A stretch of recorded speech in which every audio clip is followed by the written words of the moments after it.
पेहरावा, याचे एक आभूषण आणि याच्या गळ्यात जैनिझम. आता कॉन्ट्रोवर्सी म्हणजे ती कॉन्ट्रोवर्सी चालू आहे ना का, एका बिल्डिंग मध्ये ते पट्टा मारलाय. तर आपल्याकडे विनयपीठकामध्ये या सगळ्या गोष्टी वर्ज्य केलेल्या आहेत. स्पेशल ट्रीटमेंट जी आहे भिक्खू संघाला नाकारलेली आहे. कोणी नाकारलेली आहे? आपण नाही, तर त्यांच्या शास्त्रांनी. ते कोणी?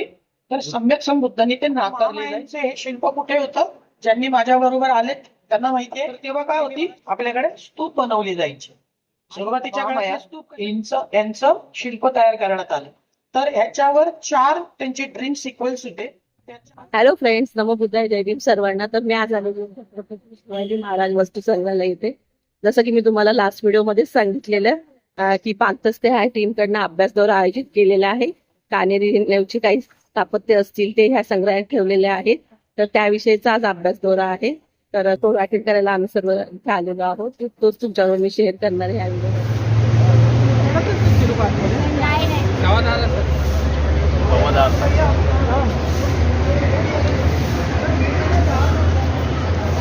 मला वाटतं सुजाता आहे ना. नाही पोरगा आहे नंतर सुट्टी आहे ना त्याला आज. तुमच्या पाठीमागे सगळा तिथे जमा झालेला आहे. आम्ही 10चा टायमिंग दिलेला सर्वांना, पण म्युझियमचा टायमिंग 9:15 आहे. तर आता लवकर सगळेजण आतमध्ये जातील. आणि हा आपल्या वर्षावर सिरीजचा 9वा पार्ट आहे. ऍक्च्युली 9वा असं बोलायला जरा असं हे होतंय. 9 पार्ट आहे हा वर्षावर सिरीजचा आपला. आणि ह्याच्यामध्ये मी तुम्हाला दाखवणार आहे छत्रपती शिवाजी महाराज संग्रहालय जे आहे तिथले काही बुद्धकालीन काही स्थापत्य ते इथे ठेवलेले आहेत. त्याच्याविषयी माहिती या व्हिडिओमध्ये बघायला भेटेल तुम्हाला. तर व्हिडिओ नक्की शेवटपर्यंत बघा. खूप छान आणि माहितीपूर्ण व्हिडिओ असणार आहे. ऑफकोर्स कारण की सूरज जगतापचा अभ्यास दौरा आहे हा. आणि नक्कीच तो अभ्यास असणार आहे आणि खूप छान अशी माहिती आपल्या सर्वांना भेटेल या दौऱ्यामधनं. तर आता चला आपण आतमध्ये जाऊया आणि बघून घेऊया काय काय आपल्याला म्हणजे काय काय आपण बघणार आहोत आतमध्ये. ते आतमध्ये जाऊनच बघूया. आम्ही आता आतमध्ये चाललेलो आहोत. तर इकडे पर हेड 200 रुपीज आहेत अडल्टचे आणि स्टुडंट डिस्काउंट पण आहे. त्याचबरोबर सिनियर सिटीजनसाठी सुद्धा हाफ तिकीट आहे आणि 200 पर हेड आहे. पण जर तुम्ही ग्रुपमध्ये येत असाल ना तर 150 रुपये पर हेड चार्जेस आहेत संग्रहालय बघण्यासाठी. तर तिकीट वगैरे काढून आता आम्ही आतमध्ये जाणार आहोत आणि सूरज जगताप सरांचा हा अभ्यास दौरा असणार आहे. याच्यामध्ये फक्त बुद्धकालीन शिल्प जे आहेत, शिलालेख आहेत भारतातून किंवा भारताबाहेरून बरेच असे शिल्प जे आहेत ते ह्या ठिकाणी संग्रहालयात ठेवलेले आहेत. त्याविषयीच आज सूरज सर आपल्याला मार्गदर्शन करणार आहेत, म्हणजे छान माहिती देणार आहेत. त्यांचा इतिहास, कुठल्या लेणीवरनं ते इथे आलेले आहेत किंवा त्याचा अर्थ काय आहे त्या शिलालेखांचा, हे सगळं आपण आज सूरज सरांकडनं समजून घेणार आहोत या व्हिडिओमध्ये. नाही या तुम्ही या या या या वॉक करायचं. शूटिंग झालं.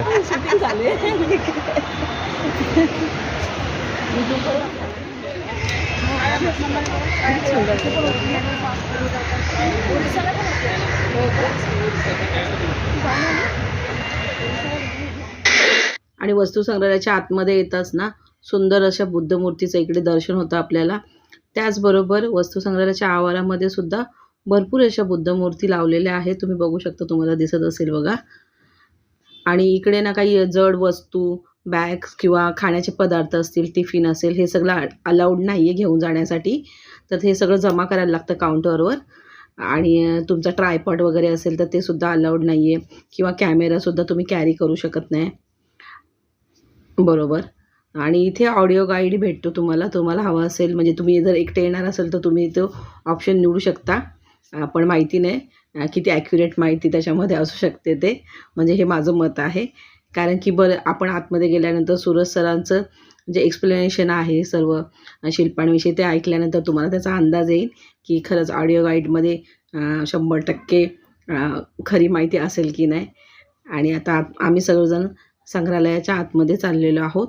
जवळजवळ 100 लोकं होती आमच्या ग्रुपमध्ये आणि हे सगळे पानतस्तेचे आयडिया आहेत, म्हणजे ग्रुप सर्व एकत्र राहण्यासाठी.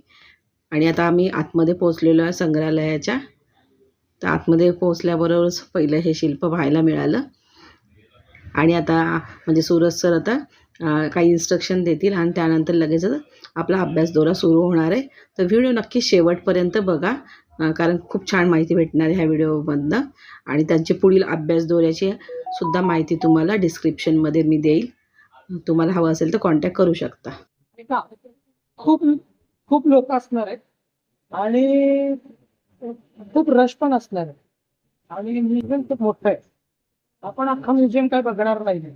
आपण तिकीट काढले आणि आपण फक्त बौद्ध वारसास्थळावर सापडलेली जी काही शिल्प आहेत. हा सर तुम्ही इकडे. तर आपण काय करणार आहोत की बौद्ध वारसास्थळांवरती जी काही शिल्प सापडली तर ती शिल्प आपण जाणार आहोत बघणार आहोत. ठीक आहे, त्याची माहिती घेणार आहोत. त्याचं रिझन असं आहे की त्याचं एक दालन आहे वेगळं, तर तो स्पेशली दालन आपण बघणार आहोत. त्याच्या व्यतिरिक्त 1च्या नंतर तुम्ही बाकी म्युझियम बघू शकता. वरच्या भागामध्ये कॉइन्स आहेत. तनिष्काचं कॉइन पण आहे. तनिष्क माझ्या स्टडी टूर मध्ये, आधीच्या स्टडी टूर मध्ये कोण कोण आले, इथे नव्याने कोण कोण आले ते सांगा. नवीन कोण कोण आहे तुम्ही नवीन तर नव्याने जे आलेत ना त्यांच्यासाठी सांगतो. अख्खा म्युझियमची तिकीट काढलेली आहे. एक आता सकाळी 5 वाजे, सकाळपासून 5 वाजेपर्यंत तुम्ही अख्खा म्युझियम बघू शकता. मी तुम्हाला फक्त 1 वाजेपर्यंत सांगणार की वारसास्थळाची सांगेल. त्याच्यानंतर मी जाईल काही कार्यक्रम ऐकले दुसरे. ठीक आहे, तर आतापर्यंत आपण लेण्यांवरती गेलेलो आहोत आणि लेणी पाहिलेली, लेणी पाहत आलेलो. तर प्रॅक्टिकली आपण लेण्यांवरती असलेली शिल्प समजून गेली. आता राहता राहिला विषय आपला इथल्या वारसास्थळांवर सापडलेली जी काही मॉन्युमेंटच्या जागेवर सापडलेली जी काही शिल्प आहेत, जी अटॅच नव्हती, डिटॅच शिल्प होती, तर ती सगळी डिटॅच शिल्प त्यांनी इथं आणून ठेवलेली आहेत. आपला मोठा ग्रुप आहे, तर प्रयत्न करा शक्यतो की बाकीच्या गेस्ट लोकांना, बाकीच्या पाहुण्यांना देखील बघता येईल. आपण एका बाजूला थांबून बघू, ऐकू, कारण की आपल्याला नुसतं बघायचं नाही, बाकीचे सगळे बघतील आणि निघून येतील. ठीक आहे, तर आपण थोडासा प्रयत्न करू की बाकीच्यांना पण बघता येईल आणि बाकीचं देखील बघू, मग त्यांना त्यांचा म्हणजे टायमिंग मिळेल. आता आपल्याला खूप काही बघण्यासारखं, खूप काही समजण्यासारखं आहे, पण ते पॉसिबल नाही एका दिवसात. ओके, तर आपण प्रयत्न करूया की जास्तीत जास्त शिल्प आपण बघूया. तर तुम्ही इंटॅक्ट राहा. माझं बोलणं सुरू असेल तेव्हा तुम्ही इंटरप्ट करू नका. तो फ्लो असतो, मी बऱ्याच वेळेला सांगितलंय, तो फ्लो असतो. तुम्ही फ्लो कट केला तर तो काही शिल्प समजून सांगत होते, तो लिस्टिंग जाईल आणि मग तुमच्या प्रश्नांची उत्तरे मी देत राहील. त्याच्यात आपला वेळ निघून जाईल. ठीक आहे, तर अख्ख्या जगातून वारसास्थळांवर सापडलेले शिल्प इथे आणली जातात. ठीक आहे, तर म्हणजे इजिप्तची शिल्प, रोमची शिल्प आहे ना, आणि आपल्याला आपली संस्कृती ज्याला आपण सिंधू संस्कृती म्हणतो, मोहनजोदाडो, हडप्पा जी संस्कृती त्याच्यामध्ये सापडलेली शिल्प त्यांच्या डमीज बनवलेली सापडलेली काही शिल्प आहेत ती इथे आहेत. हा, इतर पुराण सापडलेलं ओरिजिनल शिल्प इथे आहेत. जो संकरिन यक्ष जो आहे तो संकरिन यक्ष इथे नाही, दिल्लीला, तो आपल्याला म्हणजे मिळत नाही ते बघायला. ठीक आहे, काही शिल्प नव्याने त्यांनी आणलेले आहेत, चेंज होत राहतात. म्हणजे प्रत्येक म्युझियमचं, प्रत्येक जगातल्या प्रत्येक म्युझियम च देवाणघेवाण असतं. तर आपली काही व्हॅल्युएबल शिल्प आहेत ती तिकडे जातात, त्यांची काही व्हॅल्युएबल शिल्प असतात ती इकडे येतात. काही ममीज असतात जे आपण जाऊ शकत नाही इजिप्त मध्ये बघायला, ती ममीज इथं आणतात, ती ममीज आपल्याला बघायला मिळते. ओके, पण तुम्हाला ती जिज्ञासा पाहिजे, ती रुची पाहिजे आहे ना, तर तुम्ही ते बघू शकता. तर आपल्याला जसं इथे समोरच आता तुम्ही जर बघितलं इथून नीट, तर समोर काय दिसतंय तुम्हाला? समोर त्या दाराच्या मागे काय दिसतंय? सांचीचा आहे, तो तोरणद्वार आहे. किती लोकांनी बघितलंय तोरणद्वार? मी 4थ्यांदा चाललोय स्टडी टूर घेऊन. कोणी येणार असतील तर चला माझ्या बरोबर. त्याचं कारण असं आहे की त्याच्यावरनं शिल्प आहेत जी बुद्धांचे रिप्रेझेंटेशन्स आहेत. बुद्धांचं representation in the sense Buddha तुम्हाला दिसणार नाहीत ह्युमन फिगर मध्ये, पण त्यांची जी प्रतीकं होती ती भेटतील तुम्हाला. ते समजायला पाहिजे. जगामध्ये या तोरण द्वाराचं खूप महत्व आहे. ठीक आहे, पवार सर आले का? सचिन पवार आले ना, तुमचे मेंबर आले सगळं? ठीक आहे, तर आपण काय करू, सर आजूबाजूचे कोण जे आहेत ना, कुणाला ऐकायचं असेल तर ऐकू द्या त्यांना. हो, बाहेरचे जे आहेत आपले सगळे आयडी मिळालेत ना सगळ्यांना. टाकायचं आहे त्यांना ओके, त्यांना पण तर ना इथे आपण तो दालन बघण्याच्या आधी ना आपण काय करू, इथे 2-3 शिल्प आहेत ती पितळ खोऱ्यावर सापडली. माझ्याबरोबर पितळ खोरा लेणीवर कोण पडले? ओके, तर पितळ खोरा लेणीवरती शिल्प सापडलेली आहे. ती शिल्प इथे ठेवलेली आहे. आणि काही कॉन्ट्रोवर्शियल शिल्प आहे ज्याच्यावर आम्ही आक्षेप घेतलेला होता ऍज अ बुद्धिस्ट म्हणून. तर तो जो प्रसिद्ध शिल्प आहे बौद्धांचं, ते कसं हायजॅक केलं ते पण दाखवतो.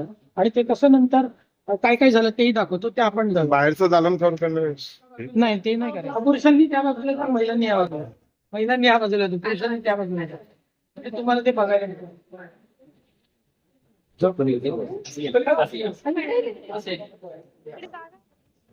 शिल्प आहे यक्ष म्हणतात.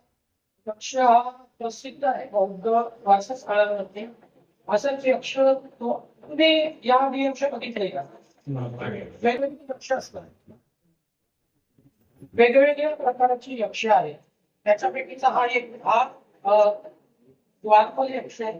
हा आपल्या ह्युमन फिगर पेक्षा जास्त उंचीचा आहे, बरोबर. हा गुडघ्यापासून तुटलेला आहे, तरी पण त्याची उंची बघा किती आहे. ठीक आहे. आणि याचा पेहरावा, याचे एकूण आभूषण आणि याच्या गळ्यात आणि याचे बाकी फीचर्स, हे जर आता जर तुम्ही बघितलं तर तुम्हाला बऱ्याचशा गोष्टी सगळ्या कळणार नाही. पण जेव्हा आपण एक्सप्लोर करू, जेव्हा सांगू तेव्हा कळतं.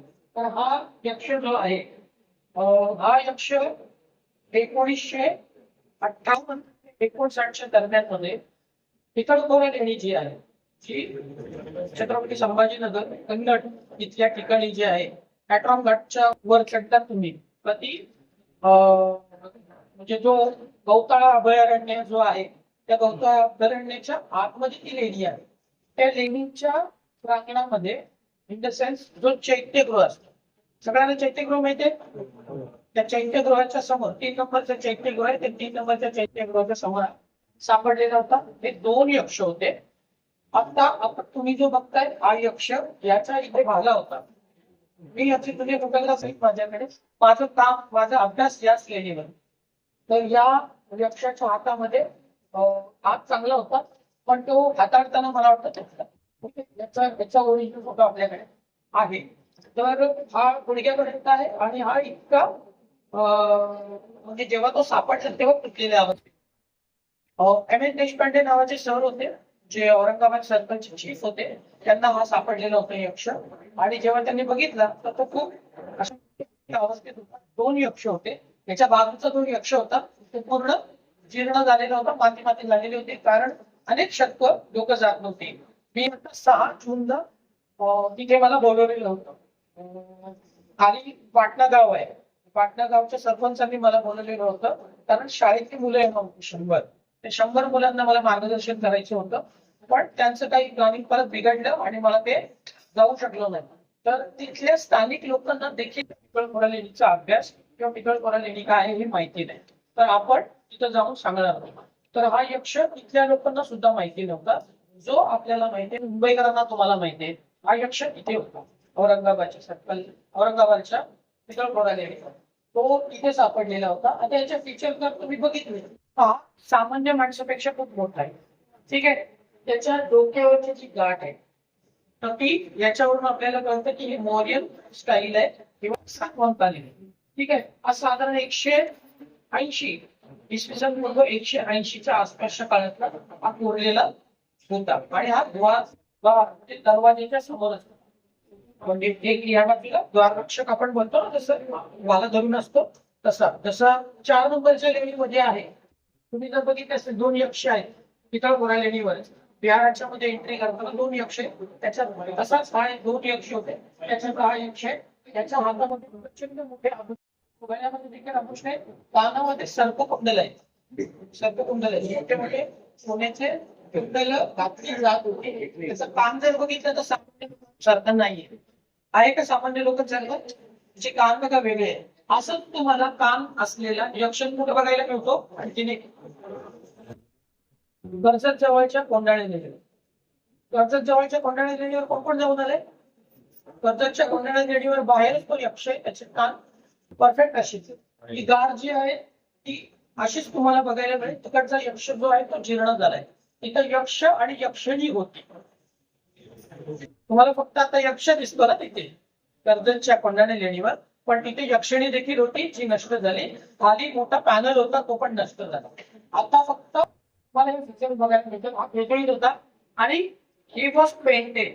हा रंगवलेला होता. पण हा आता रंगवलेला दिसतो का तुम्हाला? तर आता रंगवलेला ओके. आणि याची स्पेशालिटी आहे तो हॉस्टेल म्हणजे तुमचं वेलकमिंग करतोय. ठीक आहे. आणि ह्याचं आय डोंट नो याचे केस नव्हते यायला मला वाटतं. तर याला कदाचित केस नव्हती म्हणून त्यांनी वीक धरलेलं वगैरे त्याच्यावर फिट असं याचं बायफिकेशन असं त्याच्या हातामध्ये बरेच आवश्यक त्यांनी वर कापड घातलेलं नाहीये.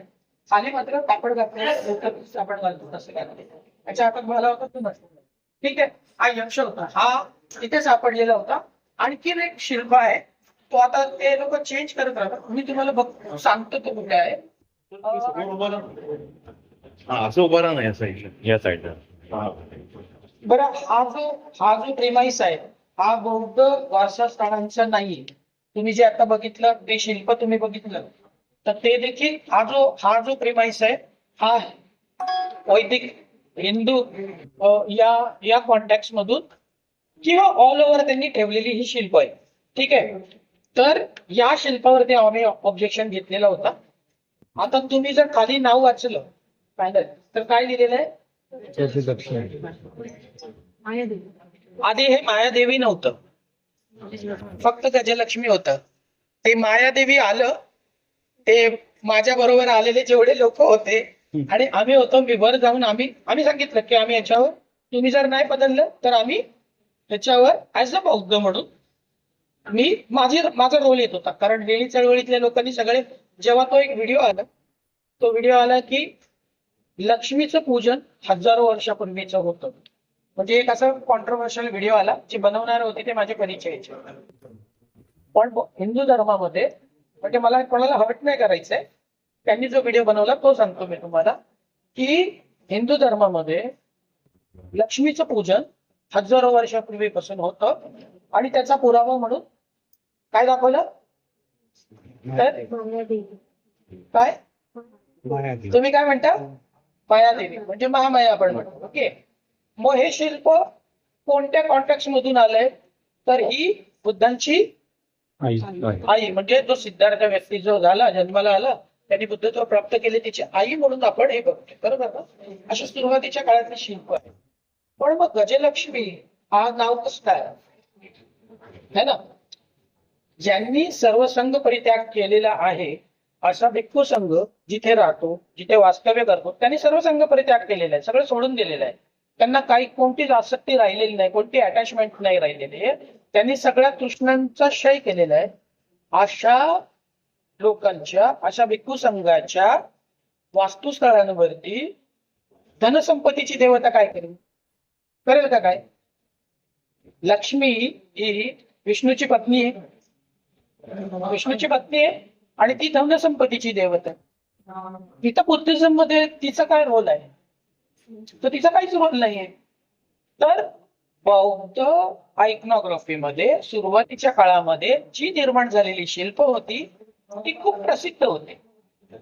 आणि मग ती प्रसिद्ध असलेली शिल्प नंतर इतर संप्रदायांनी देखील आपलीशी गेली आणि ती स्वीकारली. तर ह्याला फक्त पूर्वी गजलक्ष्मी असं होतं. गज का तर हे 2 गज आहे. ही कोण आहे तर ही लक्ष्मी आहे असं त्यांचं म्हणणं आहे. पण she is not Lakshmi, she is a Mayadevi जिला ऍक्च्युअल मध्ये नाव आहे. आपण तिला माया म्हणजे आई, माया म्हणजे माय आपण सगळेजण म्हणतो त्या अर्थाने ती माय आहे, माई आहे. आपण काय काय नावं बोलतो ना आई, माय. आम्ही माझ्याकडे मी जिथे राहतो आम्ही बाय पण बोलतो, बय पण बोलतो है ना, अशी नावं आहेत. पण ती माय म्हणून म्हणजे सर्वांची जननी आई म्हणून या कॉन्टॅक्ट मधून आहे.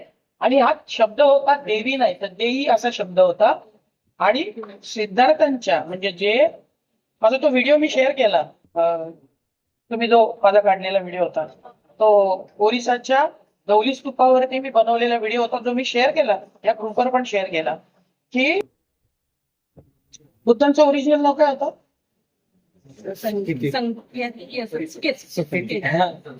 बुद्धांचं नाव ओरिजिनल सुकेती होतं. हे कसं कळतं आपल्याला? तर पिपरवा स्तूप आता खूप गाजला तो पिपरवा स्तूप का? तो पेपे नावाचे जे अधिकारी होते, इंग्रज अधिकारी, त्यांनी काय केलं होतं की त्यांना तो कास्केट मिळालेला होता आणि तो त्यांनी तिकडे त्या कास्केटच्या बरोबर जे फ्रॅगमेंट्स होते, जे काही मौल्यवान वस्तू होत्या, ते त्यांनी नेलं आणि ते ऑप्शन साठी ठेवलेलं होतं. त्यांना विकायचं होतं ते. पण आता आपल्या भारत सरकारने आताच्या काळामध्ये त्याच्यावर ऑब्जेक्शन घेतलं आणि ते विकत घेतलं. टाटाच्या जॉईंट व्हेंचरनी ते विकत घेतलं आणि ते आता ठेवलंय. कुठे ठेवलंय? तर दिल्लीला ठेवलंय. आता तुम्ही कोणीही जाऊ शकता. दिल्लीच्या म्युझियम मध्ये स्पेशल म्युझियम बनवलंय. जसं आता तुम्ही बघताय तिथे ते स्पेशल आहे, तिथे जाऊन बघू शकता. सुकेती म्हणजे शाक्य कुळातले जे लोक होते त्यांनी त्यांचा भाऊबंद असलेला तो सुकेती, ज्याने बुद्धत्व प्राप्त केलं, त्याचे शारीरिक धातू आम्ही इथे स्थापित केले अशा नावाचा कास्केट सापडला. जो कास्केट मी त्या व्हिडिओमध्ये पण शेअर केला. तो ओरिजिनल कास्केट आहे. त्याच्यावर सुकेती ते शाक्य कुळातले होते. शाक्य कुळातले असल्या कारणाने सुकेती नाव त्याच्यावर आलेलं आणि त्यांच्या कुळात तो जन्माला, म्हणून त्याचं शारीरिक धातू जतन करून त्याचे पूजन करण्याची प्रथा पूर्वपार चालत आलेली आहे. कोणाच्या मध्ये? तर श्रमण परंपरेमध्ये ही पद्धत होती. श्रमण माहिती आहेत ना? पूर्वपार आलेले श्रमण परंपरा आहे. श्रमण परंपरेमधल्या 2 शाखा आजही ऍक्टिव्ह आहेत. कोणत्या कोणत्या? त्या विचारधारा आहेत. माहिती? जैनिझम. आता कॉन्ट्रोवर्सी म्हणजे ती कॉन्ट्रोवर्सी चालू आहे ना का? एका बिल्डिंग मध्ये ते पट्टा मारलाय आणि ती स्त्री म्हणते की तुम्हाला ते तुम्ही करायला नाही पाहिजे. आणि ते जैन मुनी म्हणतात की ते अरोगेंटली बोललेत ते ऍक्च्युअल. पण ज्यांनी सर्वसंग परित्याग केलेला असतो त्यांच्याकडून असं अवमान उपासकांचं झालं नाही पाहिजे. तर मी पण म्हणेन की ते जर तुम्हाला नेचर्स लॉ ज्याला आपण म्हणतो, ज्याला आपण धम्म म्हणतो, तो जर कळला असेल तर आपल्या बोलण्यातून, आपल्या वागण्यातून, आपल्या लिहिण्यातून आपण खरोखर त्या लायक आहोत. मुनी किंवा भिक्खू संघ त्यांचे जे तुम्ही जो काही त्याग केलेला आहे त्या लेवलवर आहात. आणि उपासकांचं जर तुमच्या त्या वागण्याला नकार येतोय तर ते तुम्ही सांभाळलं पाहिजे, त्यांचा आदर केला पाहिजे. उपासक तुम्हाला म्हणतायत की हे चुकीचं आहे, तुम्ही नाही करायला पाहिजे, तर मुनी म्हणून त्यांनी ते सांभाळलं पाहिजे. ते त्यांचं बिहेवियर आलं पाहिजे.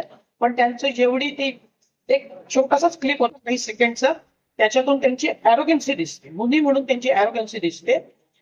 तर आपल्याकडे म्हणजे आपल्या ह्याच्यात आपण म्हणू तर आपल्याकडे विनयपिटकामध्ये या सगळ्या गोष्टी वर्ज्य केलेल्या आहेत. स्पेशल ट्रीटमेंट जी आहे भिक्खू संघाला नाकारलेली आहे. कोणी नाकारलेली आहे? आपण नाही, तर त्यांच्या शास्त्रांनी. म्हणजे कोणी? तर सम्यक संबुद्धांनी ते नाकारलेलं आहे की तुम्हाला उच्च आसनावर बसणं वर्ज्य आहे. तुमच्यासाठी स्पेशल असं काही केलेलं असेल तर वर्ज्य आहे. ओके, या सगळ्या गोष्टी विनयपिटकाच्या अनुषंगाने नाकारलेल्या आहेत. तर ही पण स्पेशल ट्रीटमेंट आहे ना. तुम्हाला पट्टा मारून तुमच्यासाठी घेऊन येणं का? तर पायाला थंडावा पडला पाहिजे किंवा व्हॉट एव्हर त्यांचं काय कन्सेप्ट असेल वी डोंट नो, पण त्याच्यावरून चालणं किंवा ही स्पेशल ट्रीटमेंट झाली जी भिक्खू संघाला म्हणजे आपण बौद्ध धम्मातल्या भिक्खू संघाला हे नाकारलेलं आहे. कोणी? तर सम्यक संबुद्धांनी. ओके, आलं लक्षात? तर हे त्यांनी मुनींनी पण सांभाळलं पाहिजे. आता महामायांचे हे शिल्प कुठे होतं? ज्यांनी माझ्या बरोबर आलेत त्यांना माहितीये. हे मी मगाशी 2 द्वारपाल दाखवले, तसे जे 2 द्वारपाल आहेत, या द्वारपालाच्या इथून एंट्री आहे 4 नंबरची. या 4 नंबरच्या एंट्रीच्या बरोबर वरच्या भागामध्ये हे शिल्प होतं. आणि हे शिल्प पॅनल होतं हा अख्खा, आणि हा तुटून खाली पडलेलं होतं. लेण्यांवरती सर्वात पहिल्यांदा निर्माण कोणतं जर शिल्प झालं असेल मायादेवीचं, तेव्हा मायाज ड्रीम म्हणून प्रसिद्ध असलेलं शिल्प असेल तर हे. म्हणजे लेणी शिल्पकलेमध्ये हे त्यांनी स्वीकारलेलं होतं. कोणी? भिक्खू संघाने. भिक्खू संघ ठरवायचं त्यांना काय पाहिजे. एखादा उपासक असेल म्हणजे आता आपण असं धरूया की कुठल्या तरी एका उपासकाने, यादव सर आहेत, यादव सरांनी भिक्खू संघाला दान दिलं. यादव सर नाही ठरवणार की मला म्हणजे काय बनवायचंय. ठरवणार कोण? तर भिक्खू संघ ठरवणार. त्यांची नीड काय आहे, नीड, गरज, त्या गरज असलेल्या गोष्टी ते निर्माण करते. उपासक फक्त दान दे, बाकी त्यांना कोणतेही राईट्स नाहीत काय बनवायचे काय नाही. आणि हे बनवताना ते बरोबर चाललंय की नाही चाललंय हे देखील सगळी जबाबदारी कोणाची असायची? टिकू सांगायचे असायचे. ओके, तर याच्यामध्ये काय काय बघायला मिळतं आपल्याला, म्हणजे हा आपल्याला आधी जर स्तूपांवरती बघायचं असेल, स्तूप, तर कोणत्या स्तूपावर बघायला मिळतं? सांचीला बघायला मिळतं. म्हणून म्हटलं सांची मी 4 वेळा केले, माझ्या बरोबर बरेच लोक आले. मोरी चढते तिथूनच. येस, नाही, स्तूपांवरती सुरुवातीच्या काळामध्ये जेव्हा आपल्याकडे लेण्या नव्हत्या, तर तेव्हा काय होती, आपल्याकडे स्तूप बनवली जायची. सुरुवातीच्या काळातले स्तूप कसे असायचे? विटा मातीच्या ढिगारांचे असायचे. नंतरच्या काळात जेव्हा मौर्य घराण्याची आधिपत्य आलं, तर त्यांनी हायली डेकोरेटेड सगळं काय केलं. सातवाहन घराणं जेव्हा आलं तेव्हा त्यांनी हायली डेकोरेशन केलेले सगळे तुम्हाला बघायला मिळतात. मग त्या वेळेचे जेवढे पण राज्यकर्ते होते किंवा राजे होते, त्यांनी प्रत्येकाने कॉन्ट्रीब्युशन दिलेले. प्रत्येक जण कॉन्ट्रीब्युट करत होता की मला हे द्यायचंय, मला हे बनवायचंय. तर मग सुरुवातीच्या काळात म्हणजे जेव्हा बुद्धांचं, सम्यक बुद्धांचं महापरिनिर्वाण झालं आणि 8 भागात विभागले गेल्यानंतर याच्यावर स्तूप निर्माण केले, जे सुरुवातीचे प्रायमरी बेसिसवरती होते. दगड आणि वीट मातींचे हे स्तूप असायचे. त्यावेळेला मंदिरं नव्हती, त्यावेळेला मंदिरं ही कन्सेप्ट नव्हती. व्हॉट एव्हर कोणीही काही म्हणत आहे की आम्ही सनातनी आणि हे नव्हे, ते सनातनी शब्द देखील बुद्धिझम मधून येतो. सनातन हा शब्द आहे. ओके, तर ते सुरुवातीच्या काळातले स्तूप निर्माण झाले. मग नंतर मौर्य काळामध्ये it was the first time की मौर्य घराण्यांचे जेव्हा राज्यकर्ते आले, त्यांनी मोठ्या प्रमाणामध्ये शिल्पकला तयार करायला सुरुवात केली. हे मौर्य घराण्यांच्या काळात झालेलं नाही, पण मौर्य काळामध्ये बाकीचे इंट्रोडक्शन झालेले ते पण मी सांगितले. कोणते कोणते बुद्धांचे प्रतीक म्हणून आपण स्वीकारत, ऍज अ बुद्धा म्हणून आपण काय काय स्वीकारले, म्हणजे ह्युमन फिगर जी आहे बुद्धांच्या खूप लेटर पिरियड मध्ये मिळाली आपल्याला. पण त्याच्या आधी आपण बुद्धांना प्रतीकांच्या स्वरूपातून पूजत होतो. तर अशा व्यक्तीने अशा व्यक्तीला जन्म दिलाय म्हणून ती पण श्रेष्ठ आहे. म्हणून माया यांना पूजलं जात होतं. जेव्हा बुद्धांची महती खूप मोठ्या प्रमाणात मध्ये जगभर पसरली, तेव्हा यांना देखील महत्व प्राप्त झालं. आणि आपण जर बाबासाहेबांनी लिहिलेलं बुद्ध आणि त्यांचा धम्म हा जर ग्रंथ वाचला, तर त्याच्यात या सगळ्या गोष्टी आपल्याला मिळतात. स्पेशली बुद्ध चरित्रम तुम्ही जर वाचलं, बाबासाहेबांनी पण रेफरन्स दिले की बुद्ध चरित्रम जो इसवी सनाच्या पहिल्या शतकामध्ये अश्वघोष नावाचे बदंत होऊन गेले, त्या बदंतांनी बुद्धांचं आत्मचरित्र लिहिलं. त्याच्या आधी बुद्धांच्या आत्मचरित्रेला महत्व नव्हतं. त्याच्या आधी फक्त बुद्धांच्या फिलॉसॉफीला महत्व होतं, फिलॉसॉफीला घेऊन चालतो. नंतरच्या काळात मात्र मोठ्या प्रमाणामध्ये बुद्धांच्या आत्मचरित्रामध्ये रस घेण्यात आला आणि मग त्याच्यावर आधारित सगळी शिल्प तयार झालेली आहेत. तर इसवी सन पूर्व 2ऱ्या शतकामध्ये हे शिल्प तयार झालं. साधारण 180चा काळ आलेला, म्हणजे आसपासचा पिरियड होता, तेव्हा ही बुद्धांची आई महामाया यांचं शिल्प तयार करण्यात आलं. तर ह्याच्यावर 4 त्यांचे ड्रीम सिक्वेल्स होते. त्या 4 ड्रीम सिक्वेल पैकी एक हा सिक्वेल आहे की एका अलौकिक व्यक्तीला जन्म देण्यासाठी या ज्या रुईन देवी आहे, रुईन देवी यांचं नाव होतं किंवा रुईन देवी त्यांना म्हणतात, त्यांना 2 हत्ती सुचिरभूत म्हणजे फ्रेशअप करण्यासाठी तयार करतायत आणि त्यांना मेरू पर्वतावर घेऊन जात आहेत आणि त्यांना अंघोळ घालतायत. दिसतंय ना मुंबई 2 हत्ती आहेत. ओके, त्यांच्या हातामध्ये देठासह कमळ आहे. कमळ आपल्याकडे बुद्धिझम मध्ये खूप प्रसिद्ध आहे, हत्ती खूप प्रसिद्ध आहे. कमळाचा अर्थ काय आहे? कोमल, म्हणजे आता इथे कळी आहे, बर्थ म्हणजे फुलणार आहे, बर्थ होणार आहे, म्हणून ती कमळ आहे. आणि इथे फुललेलं कमळ आहे. कमळावर बसू शकतो का कोणी माणूस? नाही बसू शकत. इंडिकेशन्स आहे. कलाकारांनी त्या सगळ्याच गोष्टी त्याच्यामध्ये मांडलेल्या आहेत. तुम्हाला फक्त त्या समजून घ्यायचे. तुम्ही जर बघायचं होतं म्हणून मी तडफडत होतो, ते यांच्या अंडरमध्ये होतं. मी खूपदा बोललोय की सम्यक बुद्धांचा भिक्षापात्र मुंबईमध्ये आहे. माहिती आपल्याला? माहिती नाही. तो आजही फोर्टला आहे, आत्ता पण आहे. तो त्यांच्या अखत्यारीत आहे, आपल्याला बघायला मिळत नाही. माझे तडफडणं हेच होतं की कळायला पाहिजे ना लोकांना आणि ते समजायला पाहिजे, पण कोणीच प्रयत्न नाही केले.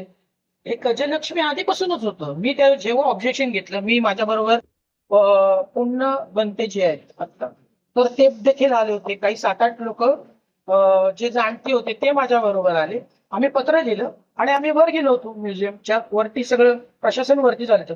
हे प्रायव्हेट कलेक्शन आहे, डू यू नो, सरकारी नाही आहे, हे प्रायव्हेट आहे. गेलंय कोणाकडे तरी, कोणाच्या घशात. हे प्रायव्हेट आहे, हे 200 रुपये प्रायव्हेट कोणाला तरी जातील. तर त्यांनी गजलक्ष्मीच लिहून सोडून दिलेलं, कोणीच बोलत नव्हतं याच्यावर. आपण बोललो समाजाच्या वतीने, तेव्हा त्यांनी काय केलं, ऑब्लिक दिला आणि लिहिलं मायादेवी, आम्हाला माहिती नाही, क्वेश्चन टॅग्स. पण गजलक्ष्मी मात्र 6व्या शतकात ती गजलक्ष्मी कन्सेप्ट हिंदू आयकनोग्राफीमध्ये व्हॉट एव्हर, हिंदू वैदिक व्हॉट एव्हर, ते स्वीकारलं गेलं, ते पुढे टाकलं, मायादेवी मागे दिलं. त्या लेवलचं काम चालतं. ही शिल्प जर तुम्हाला समजली नाही, ही शिल्प जर तुमच्याशी बोलली नाही, तुम्हाला कसं कळणार आहे की हे काय आहे आणि काय. तर कमळ हे प्युरिटीची साईन आहे, कमळ हे पावित्र्याचे प्रतीक आहे. कमळ उगवतो चिखलात, आणि चिखल काय, तुम्हाला माहितीये कमळाला कधीही पाणी आणि चिखल शिवत नाही. प्युरिटीची साईन म्हणून कमळ आहे.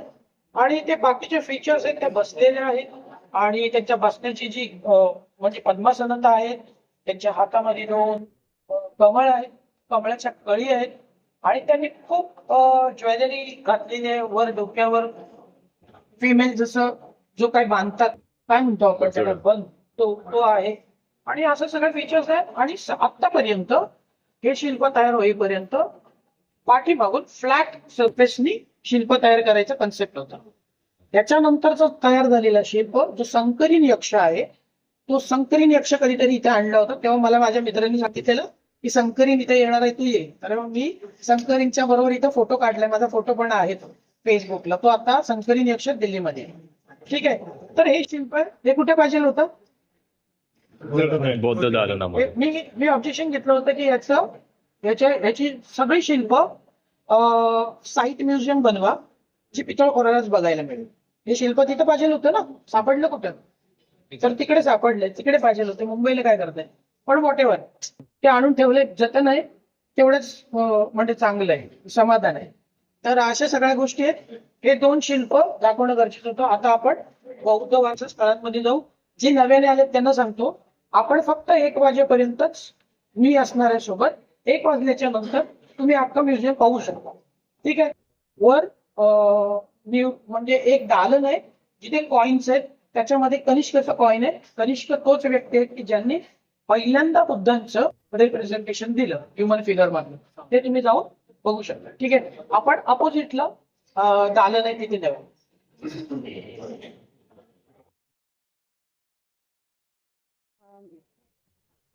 आपला जो CST ला छत्रपती शिवाजी महाराज वस्तू संग्रहालय अभ्यास दौरा होता, स्थापत्य आणि बुद्ध शिल्प याच्याविषयी फक्त आपण माहिती घेणार होतो. सूरज जगताप सरांचा हा अभ्यास दौरा होता, तो आता संपलेला आहे आणि आम्ही आता सगळे घरी जायला निघालोय सर्व.